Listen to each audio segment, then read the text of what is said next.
আবুধাবিতে Asia কাপে B গ্রুপে শ্রীলঙ্কার বিপক্ষে টসে জিতে ব্যাটিং করতে নেমে শুরু থেকেই বিপর্যয়ের মুখে পড়ে আফগানিস্তান।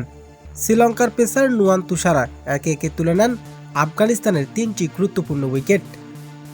আফগানিস্তানের হয়ে ইনিংস সূচনা করেন রহমানুল্লাহ গুরবাজ এবং সিদ্দিকুল্লাহ। তবে শুরুটা ভালো হলেও বেশিক্ষণ স্থায়ী হয়নি তাদের জুটি।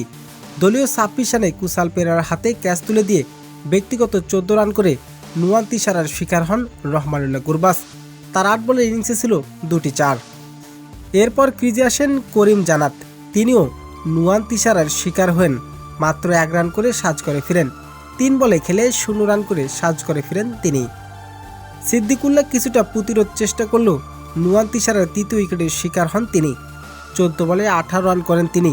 নুয়ান তিশারার বলে বোল্ড আউট হন তিনি। তার ইনিংসে ছিল 2টি 4 এবং 1টি ছক্কা। আফগানিস্তানের ব্যাটারদের চাপের মুখে ফেলেন নুয়ান তিশারা। তবে আজ দুর্দান্ত বোলিং করেছেন তিনি।